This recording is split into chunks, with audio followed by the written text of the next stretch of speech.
Halo, perkenalkan, nama saya Luciano Baskoro. Saya dari Prodi TPHP Angkatan 2020 dengan NIM 20460661 TP12871.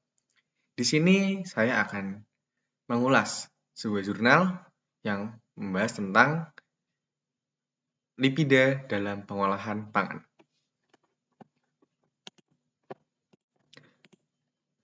Jurnal yang akan saya bahas pada hari ini adalah jurnal dengan judul Food types and frying frequency affect the lipid oxidation of deep frying oil for the preparation of school meals in Korea, yang disusun oleh Eun Mi Koh dan Jong Hee Seol pada tahun 2015. Kita masuk ke bagian pendahuluan, yaitu apa motivasi dibalik dilakukannya penelitian ini. Proses memasak pada minyak goreng akan menyebabkan lipida yang terkandung di dalam minyak teroksidasi. Dan dalam kasus ini, minyak goreng pada sekolah-sekolah digunakan untuk menggoreng makanan berulang-ulang sehingga akan diteliti kandungan produk oksidasi lipida di dalamnya. Jadi, lipida ketika terkena panas itu akan teroksidasi. Nah, pada kasus menggoreng tentu saja ada kenaikan panas yang terjadi pada minyak. Nah, inilah yang akan diteliti, apakah dalam minyak itu kadar oksidasi lemaknya tergolong aman atau tidak. Nah, ada beberapa hasil dari oksidasi lipida, yaitu ada oksidasi primer dan oksidasi sekunder. Karena oksidasi lipida ini bukanlah satu reaksi saja, tapi adalah sebuah rangkaian reaksi. Oksidasi primer dari lipida antara lain adalah asam lemak bebas atau free fatty acid, lalu ada diana konjugasi, triana konjugasi, dan peroksida. Lalu oksidasi sekundernya ada alkohol, aldehid, dan keton. Jadi hasil dari oksidasi primer akan bisa terurai lagi menjadi hasil oksidasi sekunder. Faktor-faktor yang mempengaruhi oksidasi lipida antara lain adalah suhu, lalu ada waktu paparan suhu tinggi, oksigen, kadar air dalam minyak, keberadaan antioksidan, senyawa logam, dan jenis makanan. Jadi pada kasus yang akan kita bahas pada saat ini yaitu adalah di penggorengan, faktor-faktor yang kira-kira mempengaruhi hasil dari oksidasi lipida yang akan diamati adalah sebagai berikut, begitu. Selanjutnya, hasil oksidasi lipida bisa menimbulkan efek buruk bagi kesehatan siswa jika dikonsumsi secara terus-menerus. Di sekolah-sekolah, metode deep frying biasanya dilakukan secara terus-menerus selama beberapa jam dalam sehari. Pada penelitian ini dilakukan pengujian terhadap minyak-minyak bekas penggorengan di 6 sekolah untuk mendeteksi hasil oksidasi lipida di minyak kedelai yang digunakan. Jadi, pada percobaan kali ini, yang diuji adalah minyak-minyak bekas yang telah digunakan untuk metode deep frying. Jadi, seperti yang kita ketahui bahwa anak-anak juga menyukai makanan-makanan yang digoreng. Dan di sekolah-sekolah yang akan diamati ini, mereka menyajikan makan siang. Dan makan siang itu merupakan makanan-makanan yang diolah dengan metode deep frying. Jadi, yang akan kita teliti di sini adalah CD-nya, CT, ROH, dan MDA. Nah, salah satu yang menjadi indikator oksidasi primer yang akan kita teliti nanti adalah adanya bentuk dari hidroperoksida atau gugus ROH yang nanti akan kita temukan bersama-sama dalam pembahasan jurnalnya. Dan selanjutnya peroksida tersebut itulah yang akan menjadi produk sekunder, yaitu malondialdehid atau MDA. Kita masuk ke bagian kedua yaitu bahan dan metode. Apa-apa saja yang dibutuhkan dan apa yang harus dilakukan dalam percobaan kali ini. Nah, yang pertama kita membutuhkan beberapa bahan kimia. Di sini sudah saya tuliskan bahan-bahan kimia yang dibutuhkan ada isoktana, benzena, cumin hydroperoxide, silanol orange, MDA precursor, BHT, asam askorbat, TCA, reagen Carl Fischer, P-anisidin, 2-TBA, ferrosulfat atau FSO4, lalu ada air yang telah didistilasi dan deionisasi. Selanjutnya, kita akan membahas tentang pengambilan sampel minyak yang akan digunakan pada percobaan kali ini. Percobaan kali ini menggunakan sampel minyak yang diambil dari 6 sekolah yang berada di bagian timur laut dari Korea Selatan. Sekolah-sekolah tersebut diberi kode sekolah A, sekolah B, sekolah C, D, E, dan F. Periode pengambilan minyak ada di antara bulan Juni hingga Agustus tahun 2009. Dan jumlah sajian per hari atau berapa banyak porsi yang disajikan pada sekolah-sekolah tersebut itu antara 410 porsi hingga 1340 porsi. Pengambilan sampel kedua dilakukan hanya dari sekolah F dan dilakukannya itu 10 bulan kemudian pada Juni 2010. Mengapa dilakukan pengambilan kedua pada sekolah F? Ini ditujukan untuk menghitung konsistensi atau melihat konsistensi datanya. Apakah dari percobaan pertama dan percobaan kedua nantinya datanya masih konsisten. Dan yang terakhir ini minyak-minyak dari tiap sekolah tersebut ditampung pada botol amber berukuran 40 ml dengan 0,1 gram BHT di antara periode penggorengannya. Sampel langsung dibawa ke Kangwon National University, disimpan pada suhu minus 20 derajat Celcius hingga waktu analisa dilakukan.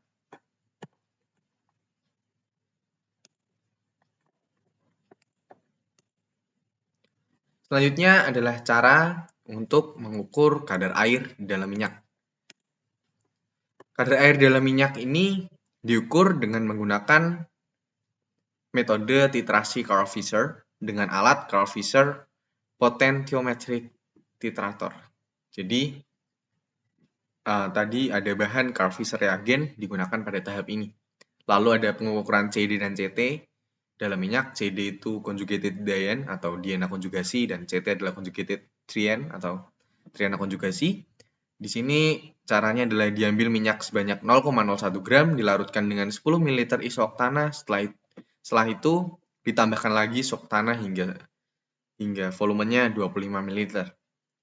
Lalu juga ada absorbensinya setelah menjadi sebuah larutan baru tadi. Absorbensinya diukur dengan spektrofotometer dan setelah itu ditemukan nilainya bahwa nilai absorbensinya adalah 233 nanometer untuk CD atau 268 nanometer untuk CT.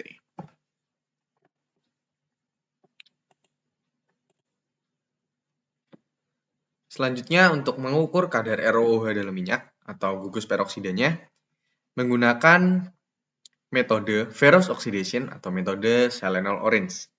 Ini didasarkan dari kemampuan lipid peroksida mengoksidasi ion Fe pada pH rendah. 0,1 gram minyak dimasukkan ke dalam tabung kaca dan ditambahkan BHT sebanyak 1% dari volume minyak. Ditambahkan 9, lalu setelah ditambahkan dengan BHT, campuran tersebut ditambahkan ke 9,9 ml chloroform metanol dengan perbandingan volume 7:3. Kemudian di vortex selama 5 detik. Setelah vortex selesai, ditambahkan lagi 50 ml selenol orange 0,01 mol per liter dan 50 mikroliter Fe2 klorida lalu di vortex kembali. Nah, setelah itu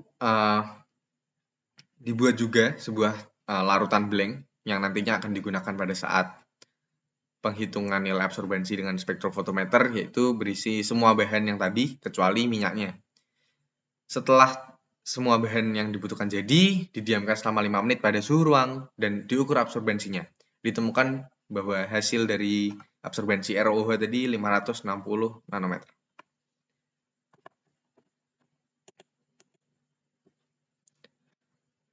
Selanjutnya adalah mengukur MDA. Mengukur MDA ini menggunakan metode TBA. 0,1 gram minyak dimasukkan ke tabung kaca dan ditambahkan BHT sebanyak 1% dari minyak. Minyak ditambahkan ke 5 ml 1 butanol lalu di vortex. Larutan ditambahkan ke 5 ml TBA 20% dalam butanol. Di vortex, kemudian diinkubasi pada suhu 95 derajat Celcius selama 2 jam. Setelah itu didinginkan dengan cepat di aliran air dingin untuk menghentikan reaksi. Hasil yang didapatkan didiamkan pada suhu ruang selama 10 menit untuk menstabilkan kompleks kromogeniknya. Lalu diukur dengan spektrofotometer untuk larutan yang sudah jadi dan didapatkan hasilnya 532 nanometer. Lalu selanjutnya adalah pengukuran PAV dalam minyak. Ini dilakukan untuk mengetahui banyaknya aldehid non-volatil dalam minyak, terutama dual alkenal, dengan uji P-anisidin. 0,5 gram minyak dimasukkan ke labu ukur 25 ml, kemudian ditambahkan 10 ml isoktana untuk pemisahan. Larutan kemudian ditambahkan isoktana lagi hingga 25 ml lalu diukur absorbensinya. Dan hasil dari absorbensinya tersebut adalah 350 nanometer. Kemudian larutan diambil dengan pipet sebanyak 5 ml, dimasukkan ke dalam tabung uji. Diambil juga 5 ml isoktana, dimasukkan ke dalam tabung uji yang lain. Dan 1 ml larutan P-anisidin yang terdiri dari 0,25 gram P-anisidin di dalam 100 ml asam asetat glasial. Kemudian 5 ml yang sudah diambil tadi dari tabung pertama dan tabung kedua dimasukkan ke dalam tabung uji kedua-duanya, kemudian didiamkan selama 10 menit. Setelah itu absorbensinya diukur dengan tabung uji berisi isoktana dan P-anisidin yang tadi, yang tabung kedua, itu dideteksi sebagai blank. Cara penghitungannya menggunakan rumus PAV sama dengan 25 AS min AB per M. Itu. AS sendiri adalah tadi nilai dari solut dan AB dari blank.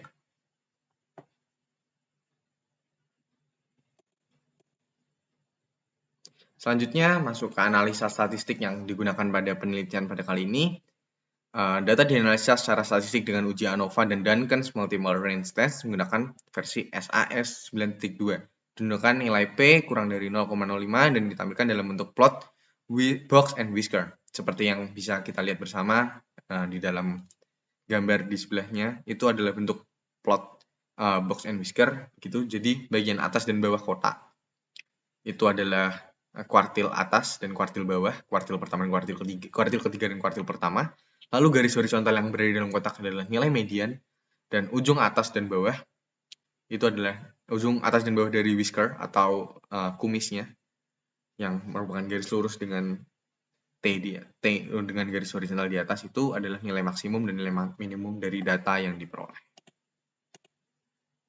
Nah, yang saya sampaikan tadi bisa dilihat dalam tabel berikut bahwa pada percobaan kali ini ada 6 sekolah, berikut dengan jumlah meal count-nya, berapa porsi yang diuji, lalu ada beberapa kategori makanan, yaitu dari yang kaya akan CHO, kaya akan karbohidrat, ada ikan, ada daging, dan juga ada sayur-sayuran. Dan begitu juga ada contoh makanannya seperti yang kayak CHO seperti siomay atau donat, lalu ada jenis ikan-ikan, jenis daging-daging, dan jenis-jenis sayuran. Juga bagaimana bisa dilihat ada minyak yang digunakan, apakah itu minyak yang memang segar atau memang minyak sudah setelah digunakan dalam penggorengan sebelumnya.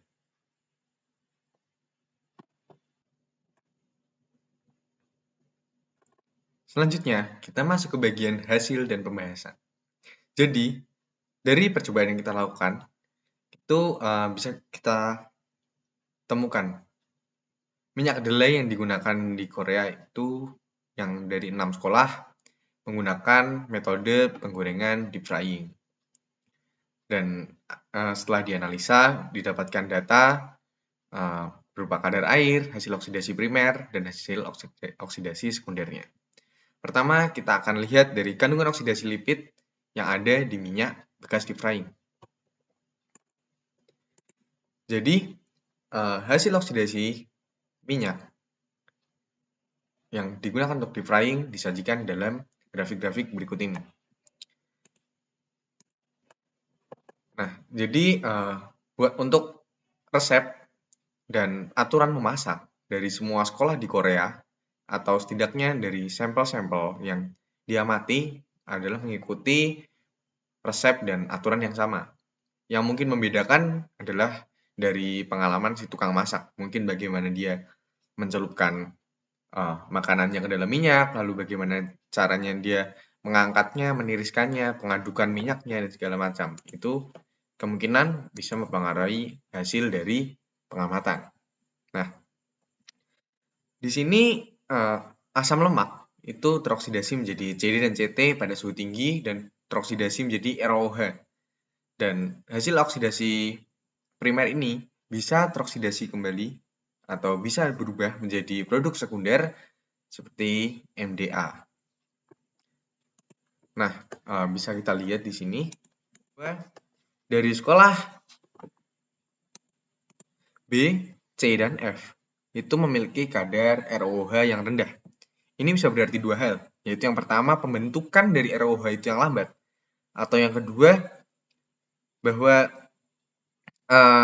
produk ROH tersebut sangat cepat untuk berubah jadi produk sekunder. Tapi kalau kita lihat ke sekolah E, di situ tercatat bahwa sekolah E memiliki kadar ROH yang paling tinggi dari antara sekolah-sekolah yang lain. Dan jika kita lihat ke tabel C, justru sekolah E menunjukkan kadar MDA yang cukup rendah. Dan ini menunjukkan bahwa memang benar ketika ROH-nya tinggi, itu berarti ROH tersebut lambat untuk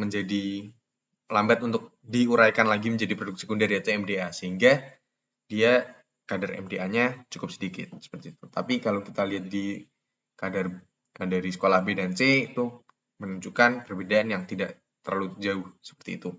Lalu kalau kita lihat dari sekolah C, itu menunjukkan anomali karena kadar ROH-nya rendah tapi kadar MDA-nya tinggi.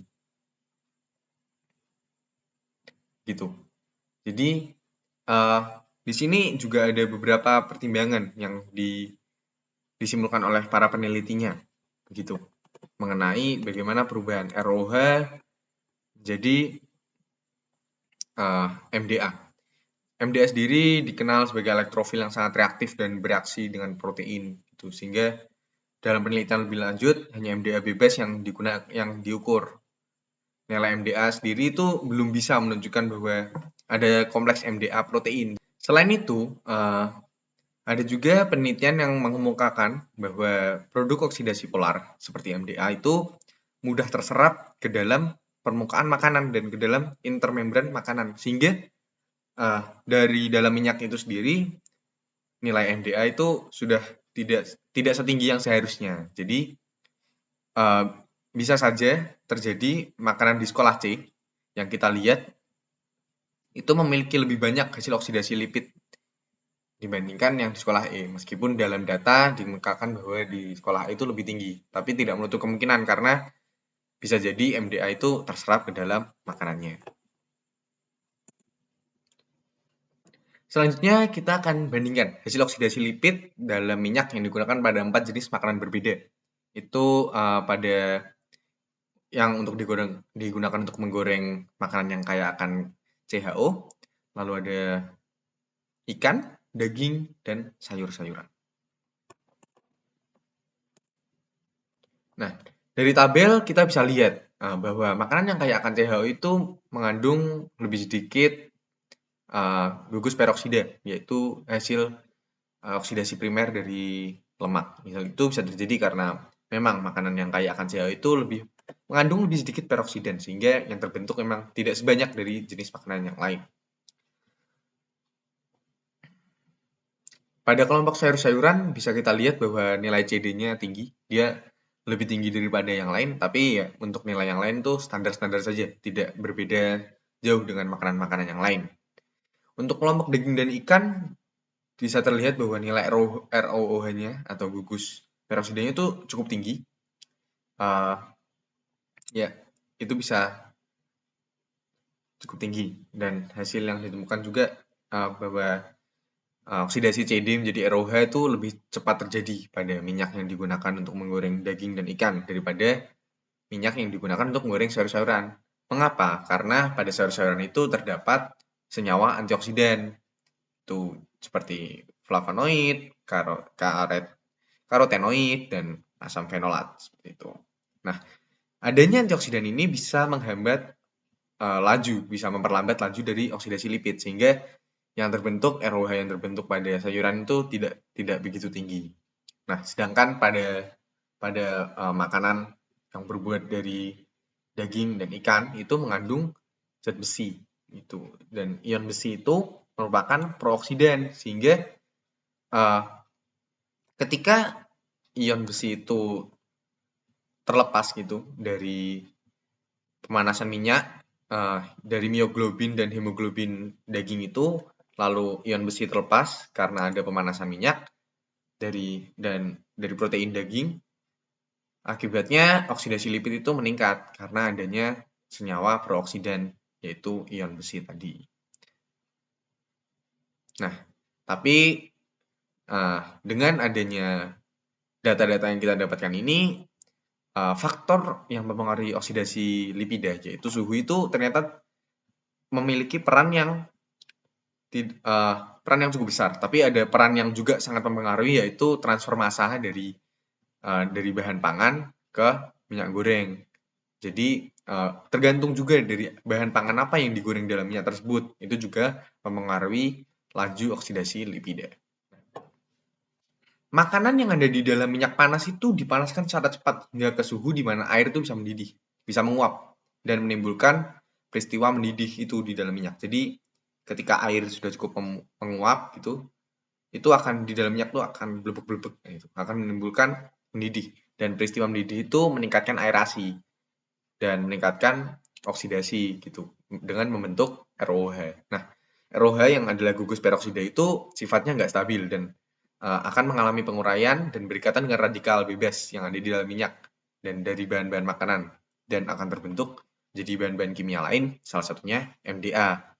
Nah, pemanasan minyak pada suhu tinggi itu tidak hanya meningkatkan penguapan air, tapi juga perubahan produk primer, yaitu produk primer lipid menjadi produk primer sekunder yang sudah saya jelaskan tadi, yaitu ROH menjadi MDA. Nah, inilah menjadi alasan mengapa hubungan antara kadar air dan nilai MDA itu berbanding terbalik. Nah, sedangkan produk volatil hilang secara konstan tetapi juga terbentuk dari oksidasi berkelanjutan. Gitu. Kandungan CT berbanding lurus dengan MDA dan CD tapi berbanding terbalik dengan nilai ROH. Dan laju ROH menjadi MDA itu ternyata memang lebih cepat daripada laju pembentukan ROH itu sendiri. Jadi ROH yang sudah terbentuk akan lebih cepat hilang karena semuanya akan menjadi MDA dan ROH yang baru itu belum terbentuk dari hasil oksidasi lipida di awal. Itu. Nah, dari data-data yang didapatkan tadi itu terlihat bahwa perbedaan hasil oksidasi dari lipida pada tiap sekolah itu cukup berbeda gitu. Padahal bisa diperkirakan bahwa pada makanan-makanan dan proses penggorengan itu dilakukan pada proses yang sama, juga disimpan pada kondisi serupa, dan ini menunjukkan bahwa ada faktor lain gitu. Nah, sekolah F ini dikumpulkan lagi sampelnya 10 bulan kemudian dan ingin mengecek apakah tetap konsisten hasilnya. Dan pada sampel tersebut dianggap bahwa cara pemasakan sama karena memang diambil dari tempat yang sama, dan tujuannya itu untuk mencari faktor-faktor lain seperti frekuensi penggorengan dan jenis makanan, dan ya pengujiannya sama dengan menguji CT, CD, dan ROH di dalam minyak, dan tentu saja juga MDA-nya sebagai produk sekunder oksidasi lipida.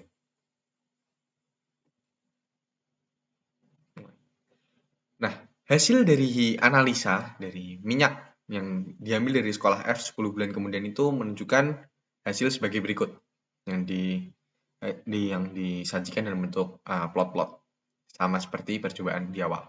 Nah, sini terlihat bahwa ROH yang ada pada tabel A itu menunjukkan bahwa makanan yang kaya akan karbohidrat yang kaya CHO, gugus CHO itu memiliki kadar ROH yang paling rendah, sedangkan untuk produk sayur-sayuran itu memiliki kadar ROH yang lebih tinggi. Tapi terjadi perbedaan gitu bahwa di produk B dan di tabel B dan tabel C itu lihat bahwa sayuran tuh memiliki nilai yang rendah untuk MDA dan nilai P anisidnya. Sedangkan produk ikan memiliki nilai yang tinggi pada semua hasil oksidasi lipid, sehingga peningkatan oksidasi lipid yang bisa dilihat adalah ikan, lalu sayur dan daging setara, dan kemudian makanan yang kaya akan CHO, yang kaya akan karbohidrat. Nah, diduga kenaikan oksidasi lipida dalam produk ikan ini terjadi karena polyunsaturated fatty acid atau asam lemak yang tak jenuh yang rantai panjang itu dilepaskan ke minyak selama proses pemanasan, dan ini berpengaruh terhadap oksidasi lipida. Sedangkan pada sayur-sayuran itu mengandung klorofil. Nah, klorofil ini menghasilkan relatif oksigen spesies yang meningkatkan produksi lipida radikal dalam minyak. Selanjutnya, protein yang terkandung dalam daging itu bereaksi dengan radikal bebas dan aldehid yang mengurangi keakuratan dalam menentukan hasil oksidasi lipida dalam minyak. Makanan yang kaya akan CHO mengandung pati yang lebih tinggi daripada jenis makanan lain, dan adanya pati ini bisa mencegah bahan-bahan oksidan gitu dari dalam tubuh makanan tersebut itu keluar karena terikat dalam jaring gelatin pati, sehingga laju oksidasinya menurun karena ya tadi senyawa prooksidannya itu terjebak di dalam. Nah, untuk bagian yang membandingkan data yang di awal tadi mengenai frekuensi penggorengan dan juga dari perbandingan antara masing-masing hasil yang didapatkan dari kadar air, OH, CD, dan MDA begitu, tidak ada perbedaan yang berarti, sehingga bisa disimpulkan bahwa hasil dari percobaan yang dilakukan 10 bulan sebelumnya dan 10 bulan selanjutnya itu cukup konsisten gitu. ROH PAV berbanding terbalik dengan kadar air berbanding lurus dengan ROH dan MDA. Jadi bisa dikatakan bahwa data dari 6 sekolah yang diambil di awal itu cukup mirip dengan data yang diambil 10 bulan kemudian hanya dari sekolah F.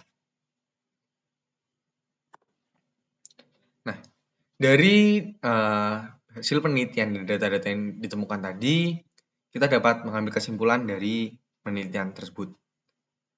Dan di sini kita bisa tahu gitu, apa sih yang kita dapat ketahui dari penelitian yang sudah dilakukan tersebut.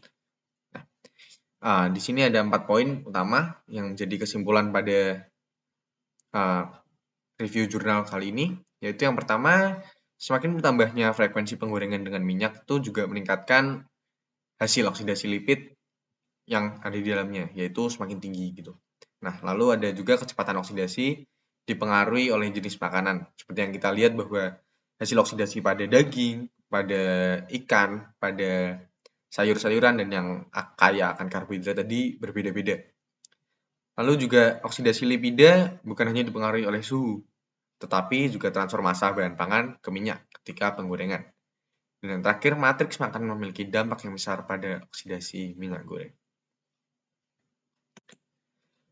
Demikianlah pemaparan saya mengenai jurnal yang saya bahas pada hari ini. Terima kasih atas perhatiannya. Saya Husainu Baskoro, izin pamit. Pada kesempatan kali ini, saya akan menjawab pertanyaan-pertanyaan yang diajukan kepada saya mengenai video review jurnal yang sudah saya buat sebelumnya. Pertanyaan yang pertama adalah, apa itu titrasi Carl Fisher? Jadi dua teman saya menanyakan pertanyaan yang sama mengenai titrasi Carl Fisher, jadi saya akan bahas dalam satu kesempatan. Jadi apa itu titrasi Carl Fisher? Nah, titrasi itu kan pada umumnya digunakan untuk mengukur konsentrasi dari senyawa terlarut gitu, dan biasanya digunakan pembanding dari senyawa yang lain yang sudah diketahui konsentrasinya atau diketahui MR-nya seperti itu. Nah, sedangkan titrasi Carl Fisher ini spesifik khusus untuk menghitung kadar air di dalam produk atau di dalam substansi dalam topik yang saya bahas di sini adalah dalam minyak. Nah, titrasi Carl-Fisher ini juga menggunakan reagen yang berbeda dan hasilnya yang didapatkan itu lebih tepat. Reagen yang digunakan di titrasi Carl-Fisher ini terdiri dari iodin, sulfur dioksida, senyawa basa, dan pelarut seperti alkohol. Lalu prinsip kerjanya, air dan iodin digunakan dengan perbandingan 1:1, kemudian diuji dengan substansi yang ingin diuji, dan disitulah terjadi reaksi. Jadi reaksi berlangsung dalam titrasi tersebut, dan ketika kadar air sudah habis direaksikan, maka indikator elektroda itu akan mendeteksi adanya iodin. Nah, persentase air dihitung berdasarkan dari iodin dalam reagen dan jumlah reagen Carl-Fisher yang habis digunakan dalam reaksi. Begini adalah contoh dari alat Carl-Fisher titrator. Oke. Lanjut ke pertanyaan kedua, apa itu uji ANOVA? Sebenarnya uji ANOVA itu sebuah metode statistika yang sudah dipelajari juga oleh mahasiswa, yaitu analisis variansi. Untuk penjelasannya sendiri, analisis variansi adalah suatu teknik statistika parametrik yang digunakan untuk pengujian perbedaan beberapa kelompok rata-rata di mana hanya terdapat satu variabel bebas atau independen yang dibagi dalam beberapa kelompok dan satu variabel terikat atau dependen. Dalam teknik ANOVA satu jalur biasanya digunakan untuk penelitian eksperimen ataupun ex post facto. Pertanyaan yang ketiga adalah, apakah ada efek pada kesehatan jika mengkonsumsi produk oksidasi lipida? Di sini yang kita bahas tentu saja minyak yang teroksidasi, yang di dalamnya ada lipida yang teroksidasi. Lalu, apakah berbahaya jika hasil oksidasi itu masuk ke dalam tubuh? Tentu saja jawabannya adalah iya. Karena salah satu hasil dari oksidasi lipida itu adalah peroksida, dan peroksida ketika masuk dalam tubuh itu akan menyebabkan efek buruk bagi kesehatan.